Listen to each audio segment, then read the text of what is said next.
Shout out to G-Man Boxing.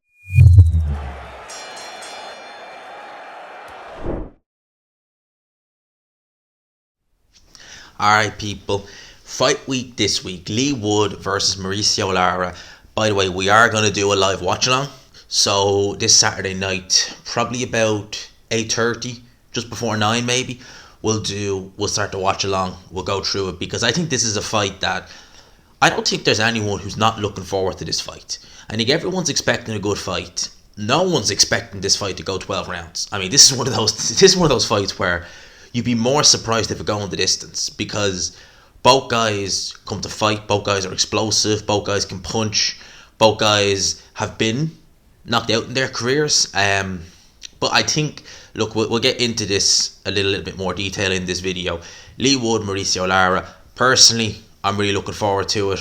Can't wait for this fight. Think it's a great fight. I was looking forward to this fight when it was originally announced in September. Was kind of a bit annoyed it was going to be on the same day as Parker Joyce. Obviously, Leigh Wood pulled out. There's a bit of talk. Well, there was a bit of talk anyway. Some people were still saying, will he, won't he pull out? Where, at the time we're recording this, it's Monday. And fight's on Saturday. He ain't pulling out. I don't think he is anyway. So we're likely going to get this fight. If we look at the tail of the tape, and before I actually go into this, by the way, this is a voluntary defence. Now, credit where credit's due. You know, obviously Conlon was Leigh Wood's mandatory last year. He hasn't fought since then. But to take on Mauricio Lara as a voluntary, you could have picked easier voluntaries, just put it like that. But Leigh Wood comes to the table with a professional record of 26 wins, 2 defeats. He has 16 wins by way of knockout. He is a bigger puncher than I think the record suggests. He is actually 34 years old. That's a surprising one because I actually, just to look at Leigh Wood, you'd assume he was younger than that. But he is 34 years old. But Mauricio Lara comes to the table, I should say again. 25 wins, 2 defeats and 1 draw. But here's the interesting thing. He's only 24 years old. Now, I think that's going to be a big factor. So even before we've got into it, I think the age difference is going to be a factor. 10 years age advantage Mauricio Lara has. And Lara is a strange one.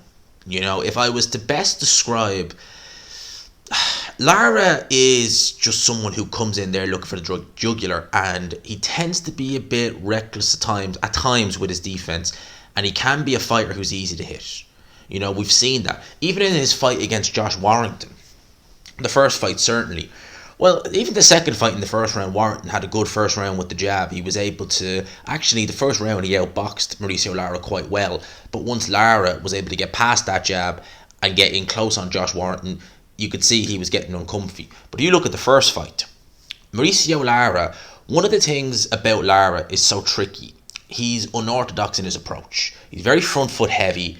He looks to apply pressure. There's no real head movement there. He doesn't take his head off center line, which is a problem. And if you stick a jab on him, a really, really solid jab, you could get him in a lot of problems, or at least you could put him in his place.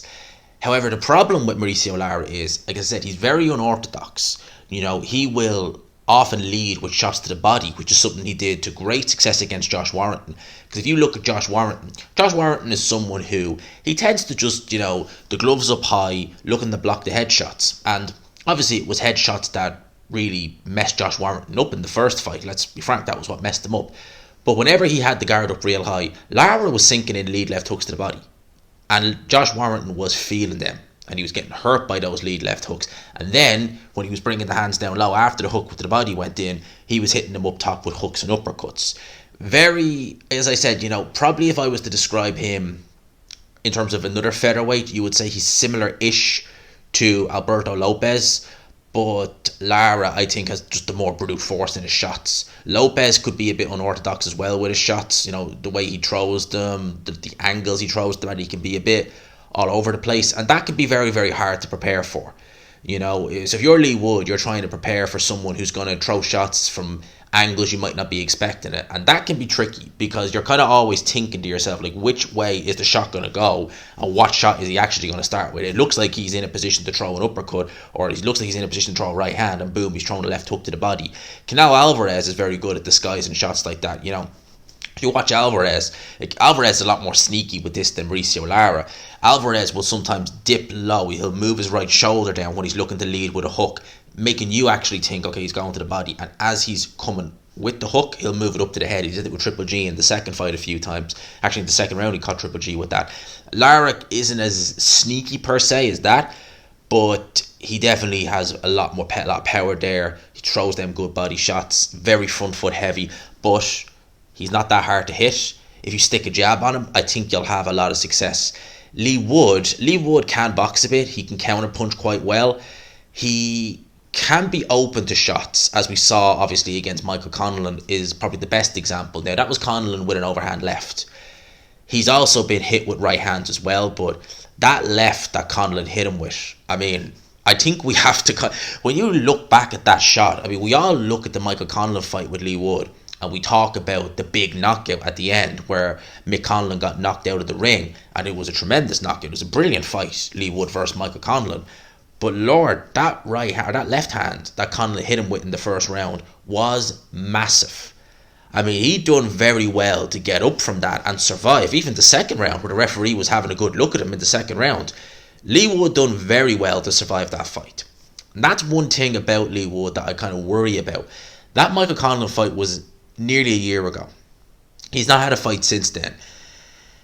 How much has that Conlan fight taken out of Leigh Wood? It's only now we'll really get to know. The Leigh Wood story, how he became world champion, it really is a kind of, he's done it the hard way. You know, he turned pro over a decade ago. Leigh Wood, you looked at him, I heard Barry Jones saying this, and you thought, British title, yep, he can do that. You know, he lost to guys like Jazza Dickens at British level in the Golden Contract tournament a few years ago, which was seen as kind of a British level fighter's dream because it gave them a contract, although that we all know who were organising that, and that went you know what fairly quick. But that was kind of the peak you saw for Leigh Wood. But then he went to Ben Davison, and credit to Ben Davison, he gets a lot of stick, but credit to him, you know, he was able to turn Leigh Wood. He was able to basically take a good fighter, because Leigh Wood, when he was with Dave Colwell, had all the fundamentals of a good fighter. He was a good counter puncher, he was a good puncher, he had decent boxing ability, but he was never able to just find a sweet spot with everything. When he went to Ben Davison, that's when we really started to see an improvement in Leigh Wood. Obviously, culminated in the Can Tszyu fight. That's probably the best performance Leigh Wood has ever put on. Some would say the Conlan fight, but he was nearly knocked out and he was losing the fight going into the 12th round. It was the best comeback of his career. It was a great comeback win. But best performance, no. Against Can Tszyu, everything clicked. If we get that Leigh Wood, Mauricio Lara could find himself in trouble. He really could. It really is a case of, with Leigh Wood, I think he's going to need to establish his jab. He's going to need to try and go to Mauricio Lara's body. And to be honest with you, this could backfire spectacularly for Leigh Wood. But Mauricio Lara is very front foot heavy, and he'll try and walk through a storm in order to land his shots on you. It might be best if you're Leigh Wood to try and back Mauricio Lara up, because when he's on the front foot and he's coming forward, he is throwing bombs. But as it is with a lot of fighters, when you push them onto the back foot and they're the ones backpedaling, not only is it harder for a front foot fighter to, you know, get his shots off, but you also negate a lot of the power, because it's very seldom, there's exceptions of course, it's very seldom a fighter can generate the same power on the back foot that he can on the front foot. Of course there are exceptions. David Haye would be one of the exceptions. He was tremendously powerful on the back foot. Look at his he didn't knock him out with this shot, but look at the knockdown against John Ruiz. He was moving backwards when he threw that right hand. Tremendous puncher on the back foot. But he's the exception rather than the rules. I think with Lara, if you put him on the back foot, you're going to negate a lot of his power, and you're going to take away a lot of his offense, the offense he likes doing, because he's not going to be able to step in with those big hooks and uppercuts if he's being put back on the back foot. And I don't think his back foot game is there. You know, offensively, Lara is gifted as hell. You know, he is gifted. He's just tremendous in terms of his front foot aggression and his punching. In terms of defense, not great. So that's going to be Leigh Wood's best. I think that's his best form of attack, really, is to just try and go to Mauricio Lara's body, try and put him on the end of a jab. But if you get a chance, try and back him up. Negate some of that power, because if he's going through your jab, if you're putting a jab on him and he's saying, okay, I can walk through this jab, then you're going to be in trouble. You're going to need to keep him off. You're going to need to tire him out with body shots. He's been taken out with a body shot, lest we forget, in the past anyway. And that might be his kryptonite, and this may be your best chance to win. I'm sure Ben Davison is probably going to look at that and think, okay, that is it. he needs to tighten up that defense, especially with the overhand right. Because Lara, I think he could. Well, he definitely can punch with either hand. We've seen that he's a tremendous puncher. Navarrete, they said, he's the hardest puncher he's ever sparred. So it's, Leigh Wood is going to want to be careful, 100%. But saying that, Leigh Wood isn't feather fisted himself. I know his knockout ratio was less than 60%, but I think you ask anyone, they'll tell you Leigh Wood hits plenty hard. Ask Michael Conlan, he'll tell you that. So we've got two punchers here. Both like to get into a bit of a dust up, but I think Leigh Wood technically is the better fighter in terms of just sheer technical ability in the ring. But the question is, how is that going to play against Mauricio Lara? Is he going to be able to use it? Is Mauricio Lara going to just say, right, well, your jab's coming at me, you have your body shots, I'm going to walk through, I'm going to land my shots. And the one thing Leigh Wood's going to want to do is, if he gets an advantage, if he has Lara in a position where he's hitting him, just start teeing off on him. Because Lara seems to be the kind of guy, if you see Josh Warrington, it's something he didn't do enough of, was when you actually open up on Lara, he tends to just shell up and not punch with you. He tends, like, if you're getting your work off, he tends to kind of just stay there and let you just punch and punch and punch, and then he'll start punching after the fact. He's not one of these guys, at least from what I've seen, who is going to punch with you an awful lot. So even just to outwork him, even if you're only landing on gloves, you're still landing something, and the judges are seeing that, and then taking a step back, he's going to have to reset himself and then look to counter again or look to attack again. So I think they could be very good keys if you're Leigh Wood to get the win in this fight. If you're going to go into a shootout with Lara, which I think it may very well happen sooner rather than later in this fight, I think Lara's going to come off best. I think he's more prepared for a shootout, and at the end of the day, if it's a tough fight, 10-year age advantage in Lara's favour, that could really play dividends. Could really, really, really play dividends. Having 10 years, like, he is the much fresher guy, the much fresher of the two fighters, and you would imagine if it's a really tough fight, he's going to have that youthful energy just to get him through whatever he has to go through. Lara, I think he's just going to be wanting to go in there, trying to do what he did, similar to Josh Warrington, although I think it's going to be a bit tougher. Leigh Wood is slightly taller, I believe, than Josh Warrington. I think probably has the longer reach as well. And definitely, I think, well, that's a good question. I mean, Michael Conlan, that shot was big. He's not a noted puncher. Would I say he even takes a shot better? That's a good question. But I think he's just going to want to go in there and do, if it ain't broke, don't fix it, but be more wary about defense, because whilst Leigh Wood might take he may take the same shot that Josh Warrington did, he definitely has bigger punch. He's definitely a bigger puncher than Warrington, no doubt. And I think he can hurt Mauricio Lara where Josh Warrington just wasn't able to. Leigh Wood is going to want to be careful. As I said, Lara, very front foot heavy, looks to come in, throws shots from awkward angles, leads with shots you wouldn't expect, throws absolutely crippling body shots, really, really hard body shots, and Leigh Wood's going to really want to be careful with them, because they are big, heavy shots, they drain the engine, and they hurt. And if one gets snuck in the right place, it's all over.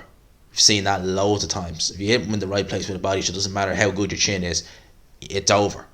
So he's going to want to be very, very careful. And I think that's probably going to be Lara's best chance. He's also, like, as I say, Leigh Wood could be his best option. It's risky to back Lara up.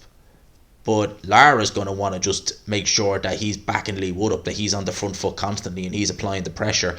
He's not even giving Leigh Wood a chance to work off the jab. He's just, on him like a bad smell and just looking to apply as much pressure as he can, hit whatever he can hit and try and pierce the guard. Obviously, he's going to be looking for the overhand right. I think Leigh Wood has been open to that shot. Back it up with his chin in the air. He's been open to that shot several times, especially early on.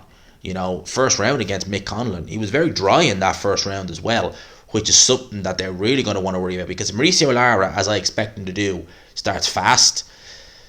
You're coming out dry, and you got a guy, a big puncher in featherweight who's starting fast. I mean, that's just a recipe for disaster right there. So Leigh Wood going to want to be extremely careful and extremely wary early on. Lara has shown that he can carry his power late, as he did with Josh Warrington, although with the 9th round. He's going to want to be wary the whole fight, because I don't think Lara is going to slow down, and I don't think his power is going to decrease as this fight goes on. With Leigh Wood, I'm not so sure about. He had to go through an absolute S-storm to beat Michael Conlan. How much is that taken out of him? He's 34 years old now, lest we forget. Lara is the favourite, and rightfully so. I got to give a pick on this fight. Who am I going with? I'm going with Mauricio Lara by KO mid-rounds. There's a part of me that even feels this could be an early night's work for Mauricio Lara. I really do. And I like Leigh Wood. But I really have the feeling, and Eddie Hearn obviously wants Leigh Wood to win. It's his fighter. And obviously they can set up a fight with Josh Warrington. If Lara wins, although he's a matchroom fighter as well, I can't see Josh Warrington taking that fight. I don't think he wants that trilogy. No way. And he's not going to win it. I don't think he can beat Mauricio Lara. Question is, can Leigh Wood do it? We'll find out on Saturday. Personally, for me, I don't think he can. I think that Mauricio Lara is going to beat Leigh Wood. I really do. And I think it's going to be a great fight. That's one thing I will say about this fight. Whatever you think about both guys, whatever you think about the zone, etc., this is going to be a great fight. This just has recipe for mayhem, for chaos, for carnage. And I think it's going to be just that. And I think we're guaranteed a knockout by either guy. I just think it's going to be the youth, the pressure, the punching power of Mauricio Lara that's going to come home and it's going to knock out Leigh Wood. That's what I think is going to happen. I look forward to it. I really am looking forward to this fight. Can't wait to watch it. As I said, we're doing a live watch along. Nice to talk about something other than Tyson Fury, Alexander Usyk for a change. And this is a great fight. This is a fight I'm really very much looking forward to. And we'll find out. All questions will be asked on Saturday night. Undercard doesn't look too shabby either. Looking forward to seeing how Gary Cully gets on in his fight ahead of. He'll definitely be on the Katie Taylor undercard 100%. Looking forward to seeing his progress in the lightweight division. So let me know your thoughts in the comment section below. Who do you have? I actually did think Leigh Wood would open as the favourite. He didn't. I haven't looked at what the betting odds on Leigh Wood are on any of the websites. Now, I'm not a big gambler, as many of you will know. But if the odds were decent on Leigh Wood, if there's decent odds going, fiver, stick a fiver on Leigh Wood by knockout, see what it gets you. Yeah, I'd do it. Depending on how good the odds are. Like, obviously, I thought because it was home advantage that he would have been favoured, but no, Lara's favoured. And I guess when you look at it, you'd probably say rightfully so. Leigh Wood is the better fighter, in my opinion, from a technical point of view, but I just don't think he's gonna. I think Lara's gonna have too much in the gas tank, too much punching power, and I think he's gonna want this fight more. I really do. So my pick, as I said, Mauricio Lara, maybe even early KO, maybe even an early KO. Let me know your thoughts in the comment section below. I'm very interested to hear what you guys are thinking, who you're going with, who you're picking, and by what method. I'd be very surprised if anyone is picking a point decision for either man in this fight, but stranger things have happened. Let me know your thoughts in the comments below. For now, lads and lasses, I hope you enjoyed it. Smash the like button if you could. Hit subscribe, of course, if you haven't already. And if there's any more news coming, your boy's going to be talking about it. Well, obviously, I'm looking forward to it. I love doing the watch-alongs. I'm enjoying it. Looking forward to doing it. Hope we can have you all in there on Saturday night. For now, lads, I'll talk to you.